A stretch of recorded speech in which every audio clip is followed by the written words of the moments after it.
Brasil, alguns anos atrás, algumas décadas atrás, começou a fazer sucesso os jornais sensacionalistas. Antes só tinha um jornal sensacionalista, era Notícias Populares. Era um jornal que, se você torcesse assim, saía sangue. Então, até tinha tarja preta sobre as cenas, porque o pessoal gostava de fazer aquela fotografia, demonstrar realmente o fato. Mas depois, principalmente acho que começou com a TV Record, depois a SBT, começaram a fazer sucesso com os jornais sensacionalistas, né? E ficavam ali meia hora com a mesma notícia, e vai e vem, e era entrevista, era uma coisa assim meio tipo açougue, né? Aí, acho que foi a Record, começou a expandir as suas sedes para vários países, e quando chegou em Marrocos e em Moçambique, eles foram proibidos de entrar. E era uma rede de TV considerada evangélica, né? Não tinha algumas coisas assim que a gente considera imoralidade. Mas eles foram proibidos porque esses países não queriam que tivesse esse sensacionalismo macabro que ia impactar, ia tirar muito dos valores das crianças, das pessoas. As pessoas vão se acostumando e aquilo vira uma normalidade. É a mesma coisa com alguns tipos de videogame, né? Que uns jogos de videogame, onde você sai matando tudo quanto é pessoas, crianças, velhinhos. Eu nunca vi ao vivo, assim, pessoalmente, esses jogos, mas já vi comentários. Eu falei, como uma pessoa consegue jogar esse tipo de jogo, né? E o texto de Juízes, que a gente está caminhando agora, estamos no capítulo 19, tem o 20 e 21, e cada vez que a gente trabalhar com o livro de Juízes, será um capítulo. E o capítulo 19, ele tem uma consequência final que vai para o capítulo 20, e o capítulo 20 tem uma consequência que vai para o 21. Para nós situarmos mais ou menos a história hoje, ela está nesse mapa aqui, ó.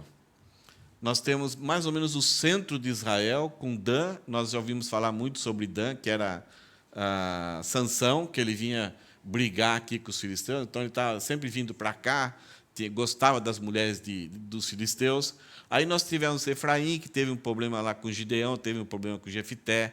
Era um povo orgulhoso. E praticamente várias vezes essa tribo de Efraim, esse povo aí, vai estar no livro de Juízes. E mais para frente, eles vão, depois de Davi, eles vão organizar Efraim para as outras tribos do norte e vão organizar o reino do norte com uma idolatria.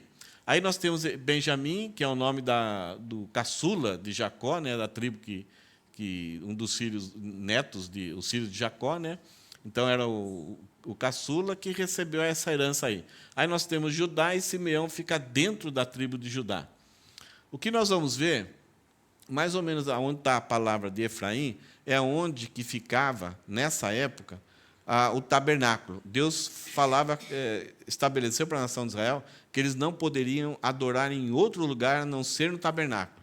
Eles tinham que ter o seu momento como família, mas não poderiam criar nenhum outro lugar para adoração a não ser ali no tabernáculo, porque ali estariam os sacerdotes e com os rituais, as coisas estabelecidas por Deus, os objetos, o ritual, tudo era para ensinar a nação de Israel. E tinha várias festas que eles tinham que ir até esse lugar, em Silo, e organizar e participar dessas festas.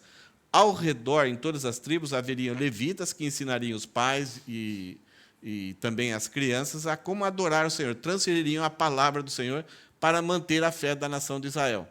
Só que lá com Gideão já colocou uma estola sacerdotal para ser um representante, ele usurpou um cargo.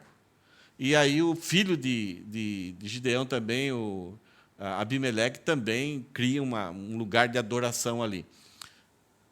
Lá onde está a palavra Efraim, mais ou menos é Silo, abaixo é Eita, está dando branco agora. Gibeá, abaixo está Jerusalém, e aqui abaixo está Belém. A história que nós vamos ver hoje, um levita que trabalhava lá naquela região de Efraim, que ele cuidava assim do tabernáculo, tinha que ensinar as nações, tinha essa tarefa. Ele casou, ou se uniu, comprou uma jovem para ser sua concubina. E depois de um tempo, sua concubina, sua jovem, vai ficar chateada dele, nós não sabemos como que foi, porque concubina é uma esposa de segunda categoria, segunda classe. Ela está ali não para ser amada, mas ela está ali para satisfazer as necessidades físicas e de trabalho, e ela é uma propriedade dele. Se ele gostava dela, ele não poderia confessar isso para ela. Ele tinha uma esposa. Então, muitas vezes, tinha várias concubinas, eram jovens, solteiras, que era muito ruim para estar na nação de Israel. A cultura ali da região envolvia isso. Os homens tinham a esposa e várias concubinas. Salomão teve 300 concubinas e 700 esposas. Então, o negócio assim, era já as alianças, né?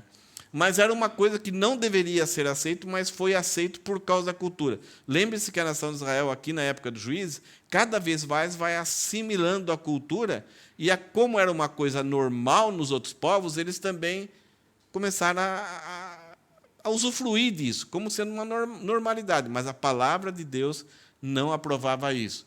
Então, ele tem uma jovem concubina que saiu de lá e vem para Belém, para a casa do pai dela. Ela se cansou. E depois de 4 meses, ele sentiu saudades dela, ele foi em busca, tentando reconquistá-la para que ela voltasse. E por causa, a gente não sabe as motivações corretas, mas também ela voltando aqui, tendo tido um marido. Então, a vergonha para o pai, a situação dela na sociedade não seria bonita. E ele vem e reconquista ela. Uma coisa que o homem não se fazia isso. Uma mulher que fugiu de casa, o homem ele podia ter direitos até de punir ela. Mas ele vem. Quando chega aqui na casa do pai dela, o pai dela ficou muito contente, recebe ele muito bem e está junto ali com ele. Quando ele quer voltar, ele conquista ela, fala ao coração dela, ela quer voltar junto. Quando ele vai voltar, o pai fica insistindo isso. Toda vez que ele quer voltar, novamente o pai insiste e ele fica ali. 4 dias. Aí, até que, enfim, no 5º dia, ele vai voltar, o pai insiste de novo, mas ele vai embora. Quando ele está voltando, quando ele passa ali por Jerusalém, ele quer entrar, o servo quer entrar nessa cidade, que na época era Jebus, era um povo que não era israelita, não tinha aliança. Então, na nação de Israel, havia critérios e obrigações, e havia uma ética de qualquer pessoa que estivesse em viagem, você deveria receber na sua casa, sustentar ali, mas era 1, 2 dias só, a pessoa não podia ficar morando na sua casa. Era somente por causa da proteção, da hospitalidade, para que você hospedasse e depois, quando você estivesse em viagem, você recebesse a mesma hospitalidade. Tinha várias leis. Você estava a caminho, você podia ir lá na árvore de laranja, na maçã, no pêssego, no figo, que estivesse na beira da estrada, você podia colher somente para aquela viagem. Você não podia entrar lá dentro da plantação e colher baldes e baldes, né, balaios e balaios para levar com você. Não, era somente para sustento. Então, isso fazia uma coisa muito legal, principalmente nas festas, as pessoas estavam circulando, eles tinham alimento, e Deus garantia que a pessoa que agisse com generosidade, ela seria recompensada com Deus. Então, era muito gostoso isso, ver na nação de Israel essa diferença entre outras nações, da hospitalidade e da questão de se alimentar com a plantação das outras pessoas, para que você pudesse fazer a sua viagem. E até quando eles iam para festas, eles largavam as suas propriedades e Deus falava, eu vou cuidar delas. E Deus garantia que ia proteger elas dos inimigos que tinham para avançar, usurpar dessas propriedades. Então, Benjamim ele sai lá do norte, ele vem aqui mais ou menos mais de 100 quilômetros, ele conquista a jovem e ele parte de volta. Quando chega naquela estrelinha ali de Benjamim, que era Jebus, que hoje é chamado de Jerusalém, o servo quer entrar ali, mas o levita fala, olha, aqui não é bom, porque é um povo estranho, um povo estrangeiro, que não deveria estar ali, porque no início de Juízes, Deus mandou a nação de Israel expulsar esse povo. Mas eles estavam ali, então o servo falou, vamos entrar, o levita sábio, conhecedor, falou, é perigoso. E eles saem dali, vão um pouquinho na outra estrela ali, e tem a cidade de Gibeá. Quando eles chegam ali, eles não vão achar acolhida, ninguém vai colher, estava à noite. E um homem que era da região de Efraim, um velho, está passando ali, vê eles lá na praça e fala: não é bom que vocês fiquem aqui. Então, vão lá em casa, eu vou ajudar vocês, é perigoso. O velho conhecia a cidade. E aí acontecem algumas coisas, uma situação macabra, que não deveria estar acontecendo na nação de Israel. Então, essa é a introdução da história. Vamos ler a história?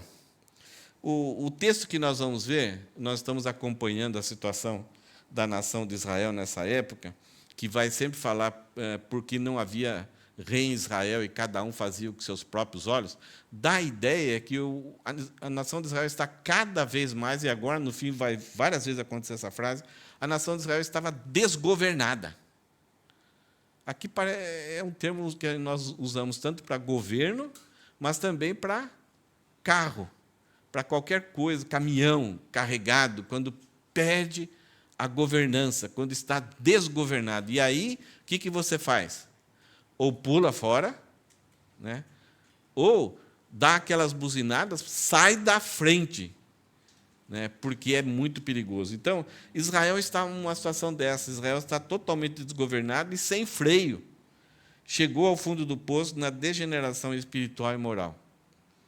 Então, nós vemos Sansão, um herói, mas que está também desgovernado e sem freio. E chega a uma situação de destruir ali o culto do deus Dagon. Mas a nação de Israel vai mostrar agora. Nós vemos Mica criando uma religiosidade nessa região de Efraim. Depois ele é roubado pelos danitas, que institui agora a religião de Mica para a tribo danita que entrou lá em Efraim. E agora a nação de Israel está nessa situação, que é terrível, é massacrante mesmo. Versículo 1, a gente vai ler a história, a gente vai perceber algumas coisas, depois, aí, se você notou algum detalhe interessante que a gente podia comparar com os nossos dias, vale a pena a gente pensar aí e comentar depois. Versículo 1, naqueles dias. Então, nessa época dos juízes. Não fala exatamente se é logo no começo, no meio, no fim, mas parece que a coisa está cada vez se corrompendo. É quase, talvez, lá para o fim da época do juízo. Naqueles dias em que não havia rei em Israel, então ele estava desgovernado. Deus colocou a sua palavra, colocou o povo na terra, deu aliança para Deus e tinha um povo, então eles são nação. Povo, terra e aliança, constituição, então formou uma nação. Deus levitas, sacerdotes para cuidar da parte espiritual, mas o povo abandona Deus, se esquece de Deus. Não conquistar a terra da forma que Deus queria. Então o povo está em desgoverno. Eles vão reclamar, quando Samuel vai terminar o período de juízes, vir Samuel, eles vão reclamar que eles não querem mais que Samuel seja o pastor deles, que seja o profeta deles, porque eles querem um rei. Então, eles não entendem que a única pessoa que pode ser rei na vida deles, e que já era o Senhor nosso Deus. Mas, como eles abandonaram a Deus, eles querem um rei semelhante às outras nações. Eles querem pagar imposto, eles querem construir um palácio, eles querem ser oprimidos por um rei humano.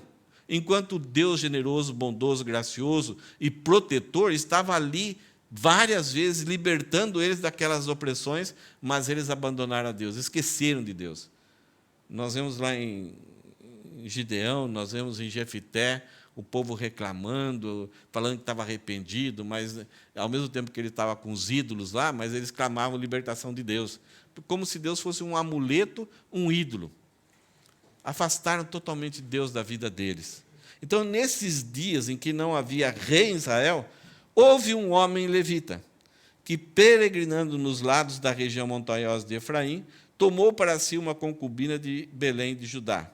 Então, ela é aqui de baixo e ele lá de cima. Porém, ela se irritou, ela ficou chateada com ele, e, deixando-o, voltou para a casa de seu pai em Belém de Judá. Ela veio lá para baixo, onde ficou durante uns 4 meses. Então, 4 meses ele ficou sem ela. Então, para ele, era uma propriedade, era algo como se fosse um vaso, um objeto que saciava suas necessidades físicas, quando que ele queria, ele não precisava conquistar ela, talvez ele pagou um certo valor para o pai dela, para ter ela ali. Então, ele não precisava conquistar, não precisava agradar nada, ele podia tratar ela do jeito que quisesse.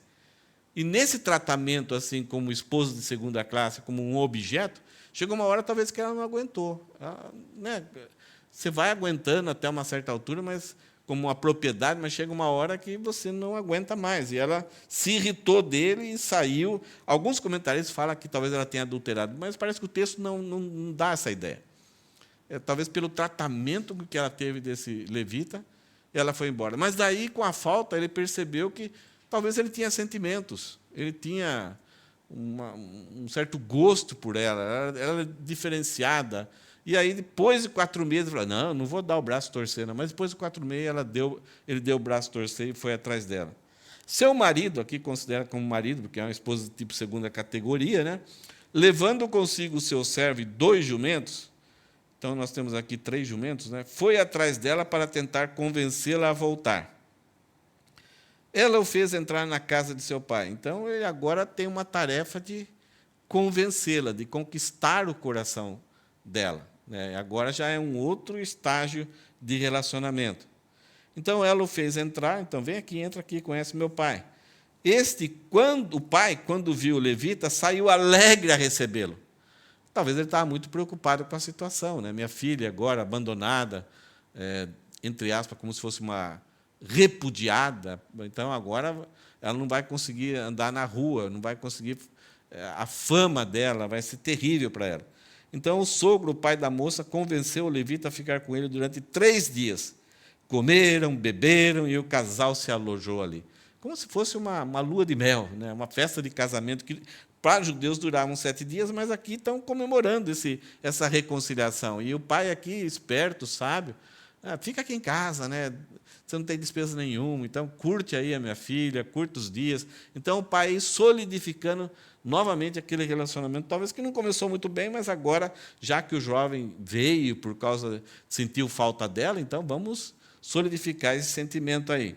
No 4º dia, madrugaram e se levantaram para partir. Mas o pai da moça disse a seu genro, coma alguma coisa para você ter mais força para a viagem. Depois disso, vocês podem ir embora. Os 2 se sentaram, comeram e beberam juntos. Então o pai da moça disse ao homem, por favor, fique aqui mais uma noite e alegre o seu coração. O pai aqui gostou do genro, quer que esses laços sejam fortalecidos cada vez mais, e ele está contente, é um levita. Se lembram que Mica, quando viu o levita, se alegrou? Os danitas viram o levita que se alegrou. Agora, esse homem aqui, a minha esposa, é concubina, é 2ª classe, mas é um levita. Então, era uma coisa especial, não era qualquer outra pessoa. Era uma pessoa que tinha instrução de como, de limpeza, de relacionamento, de sabedoria, da palavra do Senhor. Então, mesmo que ela fosse esposa de 2ª classe, ela estava com alguém especial ali na nação de Israel. Então, o pai está tentando selar, de alguma forma, esse relacionamento, para que ele não seja rompido por alguma bobeira. Talvez fazendo com que o levita ficasse devedor ao pai e cuidar dessa sua esposa de 2ª classe com um melhor cuidado. Versículo 7. Quando o homem se levantou para partir, o seu sogro insistiu para que ficasse. Toda vez ele queria partir, não, fica aí. Tem pessoas que são assim, você vai na casa da pessoa, para você conseguir sair da casa dessa pessoa, é difícil. Te amarra, puxa, e vai indo, vai saindo aos poucos, saindo em parcelas, e até chegar no carro, e quando você sai do carro ainda, a pessoa está te acompanhando. E esse homem é assim, um homem muito hospitaleiro. Quando o homem se levantou para partir, o seu sogro insistiu para que ficasse. E ele, mais uma vez, pernoitou aí. No 5º dia, era para ficar 3 dias. O velho aqui conseguiu mais 2 dias de graça. Ele se levantou de madrugada para partir, mas o pai da moça lhe disse, coma alguma coisa, fique até o entardecer. E ambos comeram junto, o café da manhã, o de jejum. Mas aí o homem, então, lutando ali, então o homem se levantou para partir, ele, a sua concubina e o seu servo. Mas o sogro dele, o pai da moça, lhe disse, olha, está ficando tarde, e a noite vem chegando. O velho enrolava ali, as horas iam passando, aquela viagem que ia começar de madrugada, já quase era meio-dia, e o velhinho ali, astuto, conseguia que esse seu filho, se esse seu genro, ficasse ali. Olha, está ficando tarde, a noite vem chegando, passe mais uma noite aqui. Esse dia já está acabando. Passe aqui à noite e alegre o seu coração. Amanhã de madrugada vocês podem se levantar e viajar de volta para casa.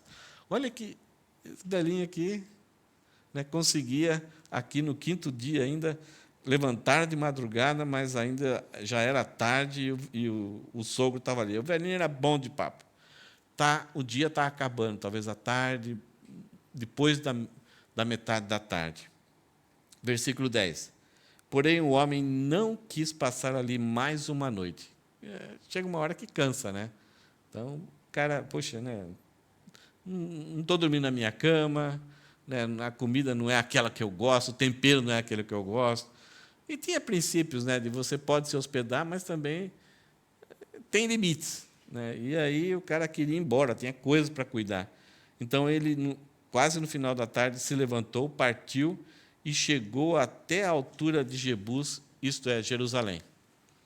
Então, todos os dias ele se preparava de madrugada para sair, que podia fazer uma viagem até Jerusalém, mas agora ele sai no final da tarde e vai passar até Jebus, que é Jerusalém. Com ele, então, iam os 2 jumentos encilhados e também a sua concubina. Então, temos aqui o levita, a concubina, o servo, então, e mais, aqui é mais 2 jumentos. Então, tinha 3 jumentos e mais 2 jumentos que levavam material de viagem, para o que eles precisavam durante toda a viagem. Quando chegaram perto de Jebus, que é Jerusalém, o dia já estava chegando ao fim, tardezinha da noite, no finalzinho da tarde. Então o servo disse a seu senhor: venha, vamos sair da estrada e entrar nessa cidade de Jebuseus, e passamos a noite ali. Vamos passar a noite, olha, a estrada está aqui, Jerusalém está aqui, vamos sair da estrada aqui e ir em Jerusalém, vamos passar a noite lá. Porém, o seu senhor, o levita, lhe disse: não vamos entrar em nenhuma cidade estranha, que não seja dos filhos de Israel. Vamos um pouco mais adiante até Gibeá, aonde era uma cidade israelita lá de Benjamim. Ok? Tranquilos a história até aqui? Alguma pergunta até aqui que talvez ficou confuso? Não sou bom de contar historinha, não. Ok? Então, em Jebus, que era o nome antigo de Jerusalém, hoje é Jerusalém, na época de Davi passou a ser Jerusalém, aonde passou a ter o templo, passou a ter o tabernáculo, foi para lá, a arca foi para lá, depois Salomão vai construir o templo. Mas, naquela época, Jebus era um lugar, era uma cidade de estrangeiros, de povos que não tinham a fé que Israel tinha. Então, era meio perigoso, havia esses preconceitos, essas inimizades aí de Israel com todos os outros povos. E qualquer outro povo, se tivesse alguma pessoa estranha, eles iriam querer saber e você podia correr perigo. Então, eles querem chegar a Gibeá, porque é uma cidade que tem israelitas, uma cidade de Israel. Então, segundo a ética de Israel, você chega lá, alguém te vê, convida você, você pede um abrigo, pode ser qualquer lugar que tenha um telhado, um feno para você dormir ali, alimentar o cavalo, algum lugar para você poder comprar, e você tinha tranquilidade. E um posto aí, talvez tipo Graal, né? Versículo 13. E continuou: venha, vamos a um desses lugares e pernoitemos em Gibeá ou Ramá, que era do lado direito, era uma outra cidadezinha. Assim passaram adiante de Jebus e continuaram a viagem. E o sol, então, se pôs, ficou noite, quando chegaram a Gibeá, que pertence a Benjamim. Então, quando eles chegaram em Gibeá, já era noite. Noite, atualmente, não significa nada para nós. No Brasil significa, depende de onde você estiver, é perigoso. Mas aqui no Japão, noite. A não ser em alguns lugares que você pode ficar um pouquinho preocupado. Mas você pode estar com dinheiro, pode estar de carro, pode estar de bicicleta, pode estar com celular. A gente não tem esse medo. Noite, atualmente, não significa muita coisa para nós. Eu, quando cheguei aqui, eu levei algum susto. Quando ia no estudo lá na casa do Emerson, a gente desceu do trem, era uma ruazinha sem iluminação. Falei, caramba. Aí fui atravessar um parquezinho pequeno lá, escuro, sem enxergar nada. Tinha um monte de jovens assim. Aí a gente falou, nossa, tem que passar por aqui. Eu tremendo assim, né? Aí, daqui a pouco, eles gritaram uma palavra. E metade do jovem foi para cá e metade do outro. E a gente passou e eles fizeram assim, eu tremendo, né? eles gritaram Kombawá, e eu fui descobrir que era Kombawá depois. Era um grupo de jogadores de beisebol, garotinhos de jogadores de beisebol. Mas, para mim, pode ser garotinho de 12, 13 anos, já é maior que eu. Então, para mim, era jovens altos. Aí eu cheguei na casa do Emerson, estava assim, tanto o custo da palavra como que era a situação. Então, no Brasil, você não tem lugares escuros sem iluminação, como se tem no Japão. No Brasil, até na sua casa é perigoso. Você pode estar morando numa rua muito boa, você chegou à noite, pode ter um cara sair do lado assim e te assaltar ou fazer alguma coisa com você. Aqui é uma outra realidade. Mas, naquela época, anoiteceu, todo mundo para dentro de casa. Aqui é uma realidade um pouco diferente do Brasil. Lá, as pessoas vão para dentro de casa, nos bairros, depois das 10 horas, 11 horas. Ficam brincando ali na rua em frente. Aqui, não, você não encontra mais nenhuma criança à noite, você não encontra pessoas... Não sei, tem algum lugar que tem isso, não? Não, nem onde vocês moram, né? Não, é raro você encontrar alguma criança. Se tiver, os vizinhos vão reclamar, né? Mas a mesma coisa aqui em Gibeá. Anoiteceu, cada um para sua casa e trancado. Então, o levita falou assim, e continuou, venha, vamos a um desses lugares, pernoitemos Gibeá ou Ramá. Assim passaram adiante e continuaram a viagem, o sol se pôs quando chegaram a Gibeá, que pertence a Benjamim. Então, está dando algumas informações. Gibeá é uma cidade israelita, Jebus não é uma cidade israelita, e Gibeá pertence à tribo de Benjamim. Versículo 15. Saíram da estrada para entrar em Gibeá, a fim de nela passarem a noite. O levita entrou e se sentou na praça da cidade, porque não houve quem os recolhesse para ali pernoitarem. Opa!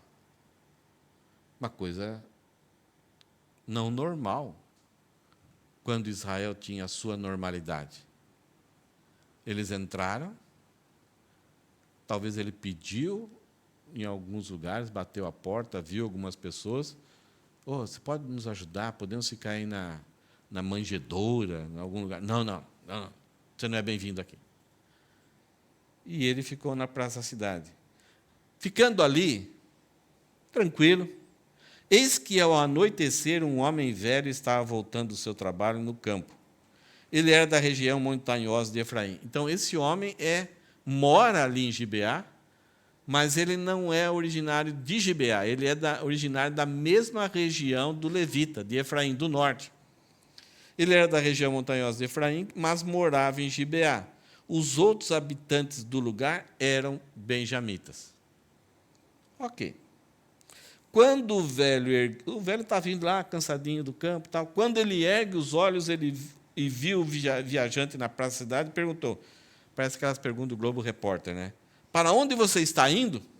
De onde você vem? O que você está fazendo aqui? Então, são perguntas muito inquisitivas e meio assustadoras. E o levita respondeu, estamos viajando de Belém de Judá para os lados da região montanhosa de Efraim, de onde eu sou.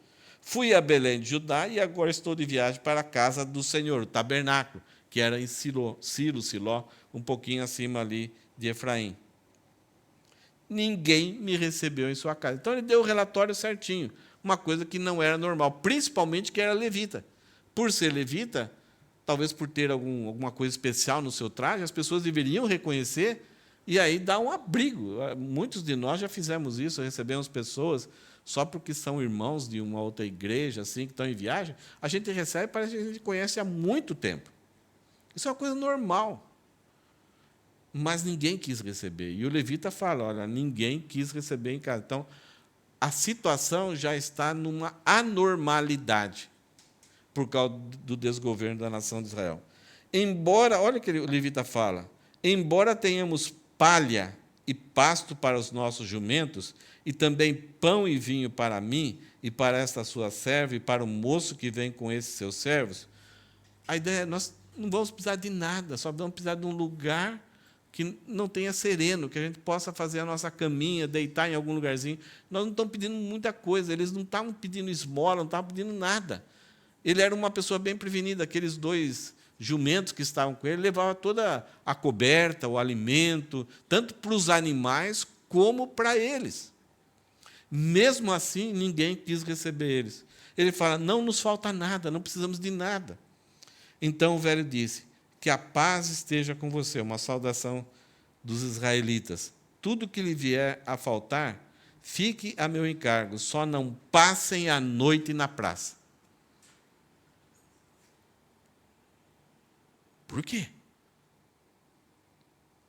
Então, fique em casa, se faltar alguma coisa, só me falar, eu vou suprir, mas faz um favor, não passem a noite na praça. Então ele os levou para sua casa e deu pasto ao jumento. Olha que homem generoso, né? Depois de lavarem os pés, comeram e beberam. Banho era para uma época do mês, então lavava só os pés, que é a sandália, junto com o suor, junto com aquele barro, fazia uma coisa assim meio complicada. Interessante esse aviso desse homem, essa preocupação desse homem. E aí, por haver uma identidade de serem da mesma tribo, esse homem age com mais generosidade do que os próprios moradores da cidade. Aí, versículo 22, igual o pai, o sogro desse levita, quando não queria deixar eles embora. Então, enquanto eles se alegravam, então, esse homem, além de hospedar, serviu vinho, serviu alguma coisa, alguma fruta, um figo, estavam se alegrando, contando experiências, contando como que ele veio parar ali. Aquele momento gostoso, quando alguém chega na sua casa, está comendo ali, é isso que nós chamamos de comunhão. A gente compartilha tanto que nós temos, mas momentos, a nossa história, a nossa vida. Então, enquanto eles estavam fazendo esse tempo tão gostoso, tão tranquilo, e o Levi está dando, talvez na sua cabeça, dando graças a Deus pela vida daquele homem, encontrar um patrício da sua cidade ali, olha o que acontece. Eis que os homens daquela cidade, homens de Belial, aqui é traduzido por malignos. A palavra Belial, isto é, homens vazios, homens do fundo. É um termo que veio usado lá na época da Babilônia, homens de Sheol ou do Hades. Isto é, homens que só estão caminhando para o fundo. Eu acho que se para eles serem furiô, eu não conheço muito bem essa palavra, eles tinham que melhorar muito. A palavra furiô é muito ruim, é péssima. Ou, se você chamar alguém de furioso, está ofendendo? Hã? É terrível. É pior. Essa palavra aqui a ideia aqui é homens inúteis. Não serve para nada. Nem que você der um banho, nem que você mandar para uma casa de recuperação, não tem jeito. Homens que são da profundidade e vão caminhar mais profundo ainda. Não tem jeito. É perigoso se encontrar ou passar com eles. E o texto aqui, Samuel chama ele, eis que os homens daquela cidade, homens malignos, cercaram a casa e começaram a bater na porta. Estão começando a fazer o filminho na cabeça? E disseram ao velho, o dono da casa, traga para fora o homem que entrou em sua casa, para que abusemos dele. Aqui tem algo muito similar que aconteceu no Antigo Testamento. Se lembram com quem? Sodoma e Gomorra. Ló estava lá, os anjos chegaram lá com aparência de homens, os homens queriam fazer a mesma coisa. E lá foi os anjos que estavam para ser atacados, e os anjos cegam aqueles homens. Aqui é uma coisa muito semelhante, é uma comparação muito grande. Só que Abraão escolheu um lugar, Ló escolheu Sodoma e Gomorra, e Ló foi cada vez se afundando naquele poço. Mas aquele poço já estava fundo. Sodoma e Gomorra é o lugar mais profundo da terra. Está a 750 metros abaixo do nível do mar. Ali tem o Mar Morto, aonde que é uma quantidade muito grande de sal, que se você tenta mergulhar, você não consegue, você fica boiando. Aquela parábola que Jesus Cristo fala do bom samaritano, ele fala que o homem, o levita, o homem judeu, vinha de Jerusalém a Jericó, ali, o lugar bem perto ali, um lugar muito profundo. Sodoma e Gomorra, então, estava naquela situação. Há uma semelhança muito grande aqui. Só que Sodoma e Gomorra não era o povo que quer fazer violência, a maldade, abusar dos anjos, não são israelitas. Aqui, quem quer abusar de um levita, de alguém da própria nação, são israelitas. Qual que é mais grave? Aquela situação de Ló, as situações são semelhantes, similares. Aquela situação lá ou essa daqui? Aqui, eles pertencem a uma nação que tem uma aliança, tem um conhecimento daquilo que Deus é santo e aquilo que Deus esperava da nação de Israel. Só que, ao longo do tempo, na época de Juízes, eles estão abandonando, rejeitando a Deus, e Deus está entregando eles ao coração deles. Mesmo tendo tanto conhecimento, tanta experiência, tanta história com Deus, quando eles passam a ser entregues para o seu próprio coração, eles passam a serem desgovernados e sem freios. E eles gritam: traga para fora o homem que entrou em sua casa para que abusemos dele.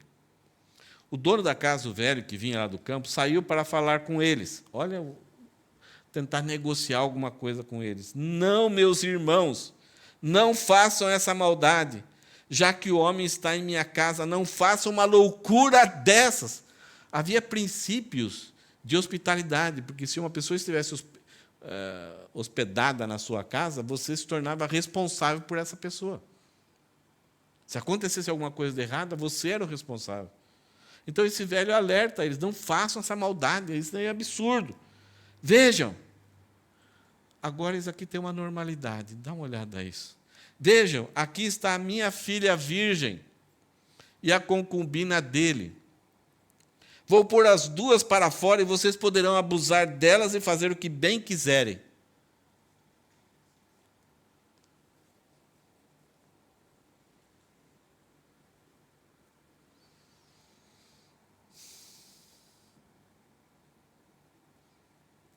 É interessante que o levita e esse homem idoso aqui tem algumas atitudes assim, você fala: pô, que legal, esse homem alertando, não faça uma loucura dessa. Mas, ao mesmo tempo, esse homem vem e oferece sua filha virgem. Que valor tinham as mulheres nessa época? O que os homens, para que o homem foi criado? Para que a mulher foi criada? Percebe que esse desgoverno ao longo do tempo está chegando ao fundo do poço da degeneração moral e espiritual. O próprio pai, a sua filha virgem, está oferecendo a esses homens, eles que deveriam esconde lá e vai ter que lutar comigo primeiro. Não. E ele fala ainda: mas não faça uma loucura dessas com este homem. Ele está preocupado com a ética da hospitalidade, mas, ao mesmo tempo, está oferecendo a concubina, a sua filha, e a filha, não, a concubina, que era a filha lá do outro homem, e a sua própria filha virgem. Porém, aqueles homens não o quiseram ouvir. Então o levita pegou a sua concubina e a entregou a eles do lado de fora. Ele quer salvar a sua própria pele. Quem quis salvar a sua própria pele e entregou a sua esposa para pagar o pato? Ele está em boa companhia aqui. Abraão. Um rei. Abraão se encontrou com o rei, chegou numa terra, e ele percebeu que talvez o rei olhou para Sara e falou: pô, que mulher bonita. Aí Abraão falou: ela é minha irmã. Tinha uma certa verdade, mas era meia verdade. Ele estava casado com ela. E aí o rei então veio dar um jantar, chamou Sara para estar lá, para cortejá-la, para tentar conseguir alguma coisa com Sara. E à noite, Deus, em sonho, alertou o rei, um rei pagão: você vai cometer um adultério, porque ela é mulher de Abraão. Que vergonha para esse homem. E aqui, esse esse levita está fazendo a mesma coisa, está entregando a esposa para os leões. Então o levita pegou a sua concubina e a entregou a eles do lado de fora. E eles a forçaram e abusaram dela toda a noite, até pela manhã. E quando estavam amanhecendo, eles as deixaram. É interessante, um homem, um psicopata, um maluco, ele já faz grandes estragos numa mulher. Agora imagine um grupo. Tivemos recentemente pessoas assim que não precisam fazer nada disso, mas quando se juntam em grupo, fazem coisas que você nem acredita. Um jogador do Brasil, sabe, Robinho, foi condenado. Doparam com tanta bebida uma jovem, cometeram estupro e usaram ela com tanto desdém. E ainda mentindo, dizendo que não foi ele. Quando o homem chega ao fundo do poço, ele faz coisas que a gente nem acredita. E aqui, quando esses homens levianos, mundanos, malignos se juntam, nem eles acreditam.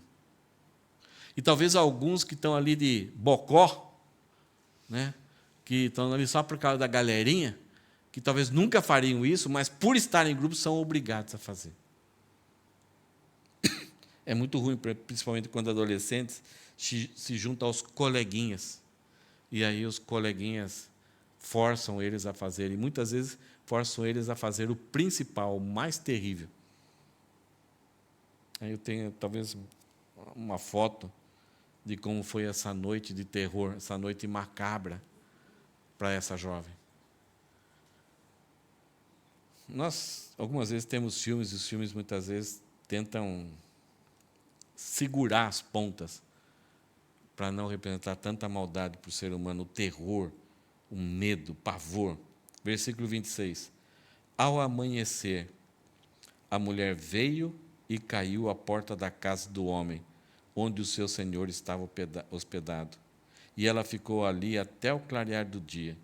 De manhã, quando o seu senhor, o levita, se levantou e abriu as portas da casa para continuar a viagem, eis que a mulher, sua concubina, jazia à porta da casa, com as mãos sobre o rodapé da casa, assim, a soleira da casa. O que é estranho aqui? Esse é o desgoverno moral e espiritual que chega ao fundo do poço. Estou salvo, vou dormir. Aí abriu a casa, a porta, para levantar, para ir embora. Vou pegar minha concubina e vou embora. Para quê? Ele não sabia o que os caras estavam querendo fazer com ele, e ele teve pavor. Não ficou nem preocupado, foi dormiu tranquilo, estava cansado de viagem. Ao levantar, viu ela, levanta, vamos embora. E o termo aqui, jazia à porta da casa, ela estava imóvel, com as mãos sobre a soleira. Tipo, parece que, imagine quantas vezes ela tentou entrar naquela casa, pedir ajuda, pedir socorro, aquele que devia proteger, aquele que devia lutar por ela. Mas ela não tem valor algum. Já aconteceu? Eu compro outra. E ele lhe disse, levante-se e vamos embora. Porém, não houve resposta. Então o homem a pôs sobre o jumento e foi para sua casa. Ela estava viva ou estava morta?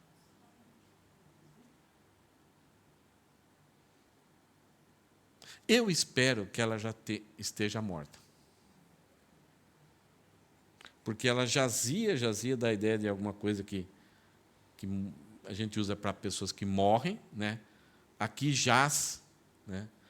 Éder Lourenço Gonçalves. Vocês veem aquela plaquinha lá, né? Aqui jaz. Está ali imóvel, não tem mais vida, já morreu. Mas jazia pode ser usado para alguma coisa imóvel, alguma coisa que não consegue se mexer, está sem fôlego. Não sabemos. Simplesmente ele pegou ela, colocou sobre o jumento e foi para casa. Tranquilo, como se não tivesse nada acontecido. Tem até um desenho aí dele carregando ela num dos jumentos aí, né? Versículo 29. Estão assustados com a história? O epílogo desse capítulo é pior ainda. Chegando à casa dele, pegou uma faca. Não é uma faca que ele pegou. O termo aqui é cutelo. Sabe o que é cutelo? Já foi em açougue aqui, ele tem um punhal assim, mas ele é meio retangular aqui, que chega para cortar e cortar até osso, né? A faca você bate em alguma coisa, a faca é mais para cortar. O cutelo não, você bate. Então é aquele facãozinho, né? Ele mais ou menos dessa grossura aqui com um punhal aqui, para como se chama, esquartejar animais grandes. Então ele pegou um cutelo e cortou o corpo da concubina em 12 pedaços. Por que eu falei, espero que ela já tenha morta? Porque alguns acham que talvez ela não tenha morrido ainda, ela estava no estado, então ele eliminou o sofrimento dela. Alguns acreditam, eu acho que não. E olha o que ele fez. Ele foi para o correio e enviou os pedaços para todas as regiões de Israel, para as 12 tribos. Colocou cada um envelope lá, o MS lá, colocou um papel dentro, uma explicação, um texto que ele vai escrever aqui, e mandou para as 12 tribos. Ele enviou os pedaços para todas as regiões da terra de Israel. Todos que viram isso diziam: nunca se fez uma coisa dessa, nem se viu nada semelhante desde o dia que os filhos de Israel saíram do Egito. A nação de Israel passou a existir na hora que eles saíram do Egito. Então, eles estão falando, nunca, no tempo em que nos tornamos nação, nunca aconteceu entre nós algo semelhante. Povos eram terríveis. Os amonitas, moabitas, eles adoravam o deus Quizon e o deus Moloque e jogavam crianças numa carranca do deus, assim, com fogo dentro. Eles sacrificavam com prazer isso. Então, dos povos pagãos se esperavam algumas coisas por causa deles servirem a demônios, e demônios mudarem a cabeça, mudarem os valores deles. Mas na nação de Israel, a história era composta de bondade. Mas nesse período de juízo, a nação de Israel está desgovernada e sem freio. E cada vez atingindo mais o fundo do poço. E aqui eles conseguem chegar ao fundo do poço. Ainda não, talvez não totalmente, ele tinha uns 2 centímetros, que vai acontecer no capítulo 20. Nunca, do Egito até hoje, aconteceu algo semelhante. E aí o levita, ele mandou essa carta e esses pedaços, mão, braço, cabeça, cada um pedaço para um lugar, e ele deve ter contado toda a história que aconteceu. E aí ele fala para a nação de Israel, para essas tribos, para esses conselheiros, como nação, algo que nunca aconteceu igual, para eles pensem nisso. Avaliem, discutam entre si, conversem e digam o que se deve fazer. Mandou algo, uma situação, uma prova, não mandou só uma historinha, mas ele mandou provas. Então, junto com esses pedaços, tinham marcas da violência que esses homens fizeram com essa moça. Então, ele corta ela e envia. Ela fez uma viagem aí por toda a nação de Israel dessa forma. E ele espera uma resposta. Ele fala, pensem nisso, discutam entre si e digam o que deve fazer. Se você recebesse uma certa correspondência desse jeito, qual seria o seu conselho? O que eles, como nação de Israel, deveriam fazer? Qual atitude eles deveriam ter? Que sentimentos eles teriam que ter como nação? Foi um choque. Será que eles ficaram, que legal, vou ficar com o dedinho dela? Será que alguns fizeram isso? Sabe o que vem a seguir? Não domingo que vem, daqui 2 domingos, a gente vê a continuação da história. Se você for curioso, você olha lá o texto e talvez vai... Mas leia de manhã, porque se lê à noite... Então, o que nós vimos hoje é essa nação de Israel com uma carreta, com 30, 40 toneladas, já há algum tempo perdendo o freio, mas aí pega a ladeira abaixo, e aí nós vemos Israel desgovernado e sem freio, chegando ao fundo do poço na degeneração espiritual e moral. Algo como nunca houve na história da nação de Israel. E o livro de Juízes, nós vemos ciclos de falhas, onde eles estavam em sossego, tinham vitórias, tinha a paz do Senhor, tinham a tranquilidade, a prosperidade, as nações em volta olham e, puxa, que nação diferente, o Deus dele é diferente, mas daqui a pouco eles queriam ser igual a outra nação, eles ficavam fracos, vulneráveis, passavam a servir os deuses dessa nação, daqui a pouco estão sendo oprimidos, escravos dessa nação, cada vez é uma escravidão diferente, uma opressão diferente. Daí, em alguns momentos, eles clamam para Deus, mas cada vez mais vai piorando. No começo era bom, eles clamavam a Deus arrependidos, mas chega na época de Gideão, Deus fala, olha, vocês não estão arrependidos. E na época de Jefité, eles clamam a Deus, mas não mudaram em nada a idolatria, eles continuaram com os ídolos. E Deus falou, olha, não dá, peça aos ídolos para livrar vocês. Então, mesmo Deus livrando eles, cada vez mais eles estão afundando nessa degeneração moral e espiritual. E agora mostra a que nível que eles chegaram. Oséias 10, muito tempo depois, Deus vai levantar o profeta Oséias para falar para o reino do norte, que é de Benjamim para cima. E Deus vai reclamar da nação de Israel, dizendo que ela era uma mulher traidora, uma mulher que tinha abandonado a Deus para ir atrás dos seus amantes, dos seus ídolos, e ter filhos da traição. E Oséias estava lá, com chapéu de touro. E aí Deus usa uma palavra, dizendo para Oséias, desde os dias de Gibeá, você pecou, ó Israel. E nesse pecado você permaneceu. A ideia de violência moral, espiritual, degeneração. Eles caíram nesse pecado e permaneceram. Será que a batalha contra os filhos da perversidade não há de alcançá-los em Gibeá?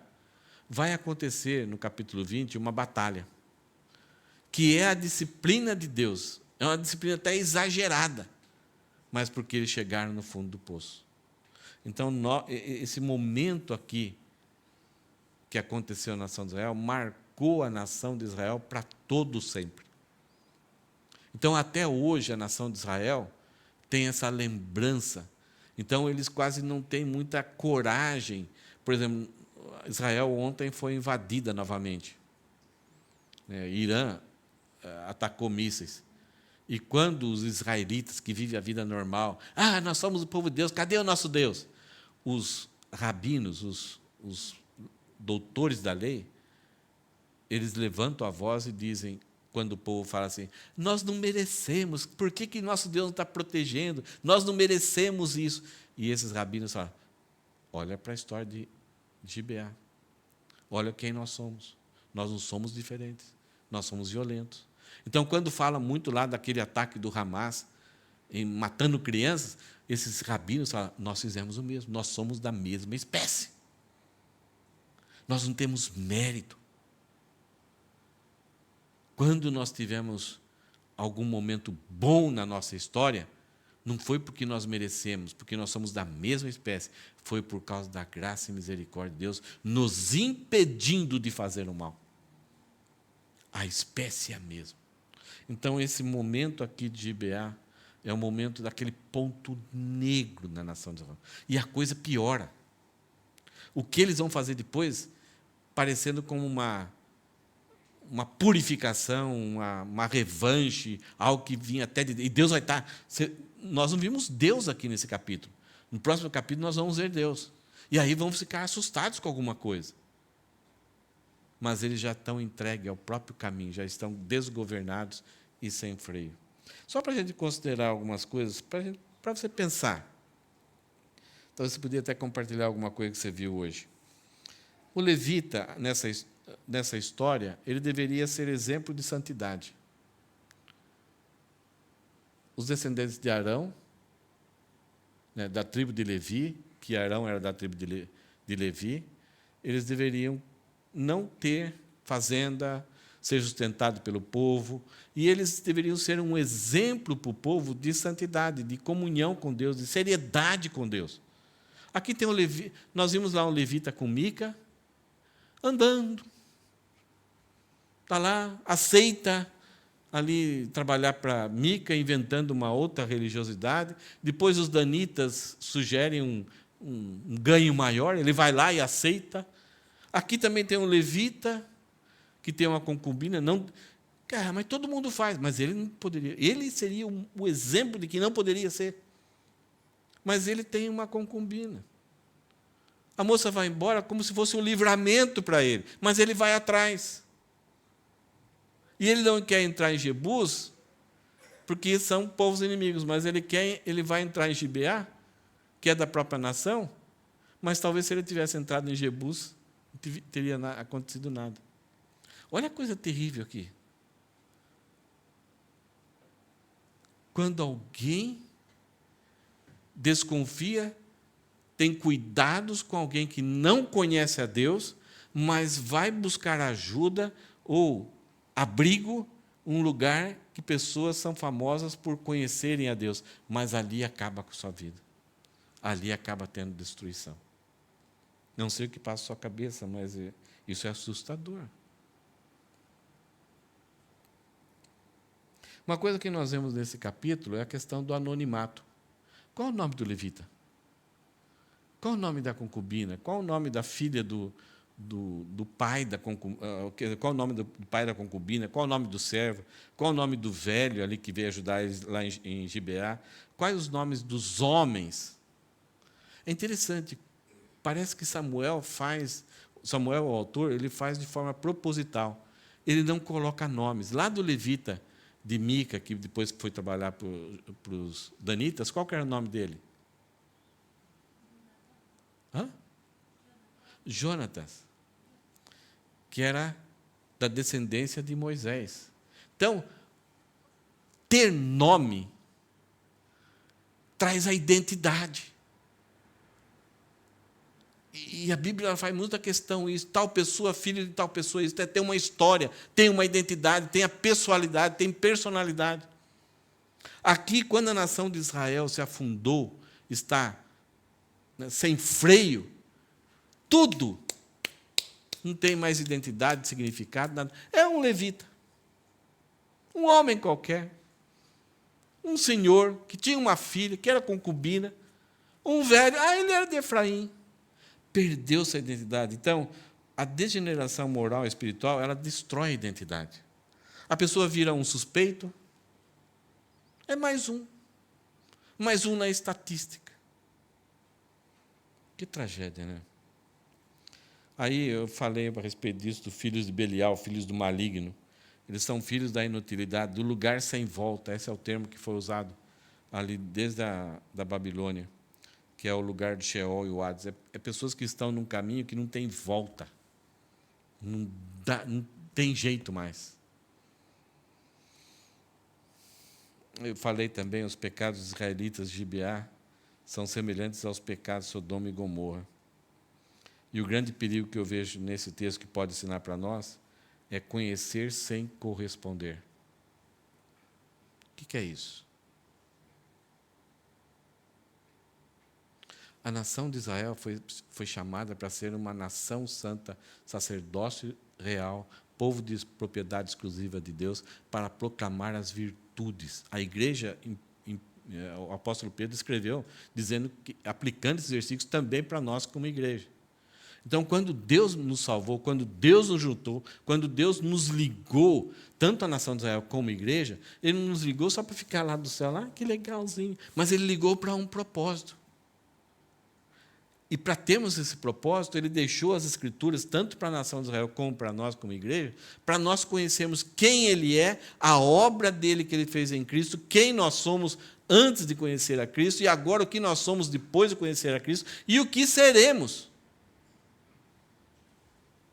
Para que a gente corresponda àquilo que nós somos.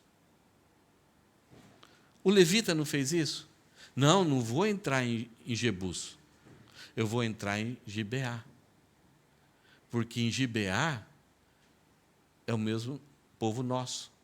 Isto é, se eles são do mesmo povo, eles vão corresponder àquilo que eles conhecem de Deus. Só que caíram do cavalo. E a tragédia aconteceu. E a tragédia vai continuar.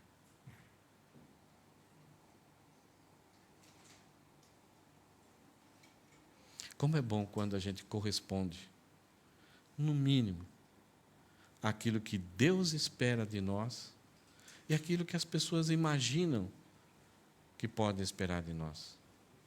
Muitas pessoas até surpreendem com você, que talvez a pessoa está no fundo do poço, está miserável, precisando de ajuda, não tem ninguém socorrer, e talvez ela não saiba que você é um filho de Deus, pertence ao povo de Deus, e você só olha o semblante dessa pessoa, você vem e socorre. Talvez alguma pessoa que te ofendeu, e você reage com perdão. Por que você está fazendo isso? Por que você está fazendo?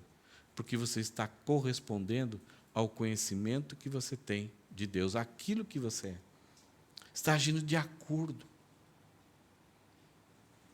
E é tão gostoso quando pessoas assim não têm mais luz nenhuma no fim do túnel. O fim do túnel já chegou e ela não consegue. E de repente você chega e socorre. Você passa a ser quase que devedor, grata para sempre. Essa é a nossa missão. Tem muita gente aí fazendo caminhadas longas durante a noite, fugindo de Jebus, com medo de Jebus, e esperando que Gibeá eles encontrem abrigo. Que a gente possa ter sabedoria como igreja, como pessoas, como famílias, a socorrer essas pessoas, a defender. Talvez um último princípio que a gente pode aprender, somente nós homens. O que são as mulheres para nós? Somente algo para satisfazermos? Buscamos somente, são objetos, né? Nós vamos falar muito sobre objetivação das mulheres, e não somos defensores, não lutamos por elas, não zelamos pela honra delas, e na hora que o bicho apertar, eu caio fora. Há outras formas de abusar, ultimamente, que causam a mesma destruição, mata as pessoas do mesmo jeito. É aquilo que você está falando, em serviço, em escola, os nossos filhos em escolas. Tem muita coisa. Zelem pelos seus filhos para que eles não façam parte da turminha que destroem as vidas. Que, de repente, essa criança que tinha um potencial, por causa dessa pressão, ela vai ser cortada em 12, 13, 14, 20 pedaços ao se atirar na frente de um trem. Porque ela prefere a morte do que aquele abuso que ocorreu.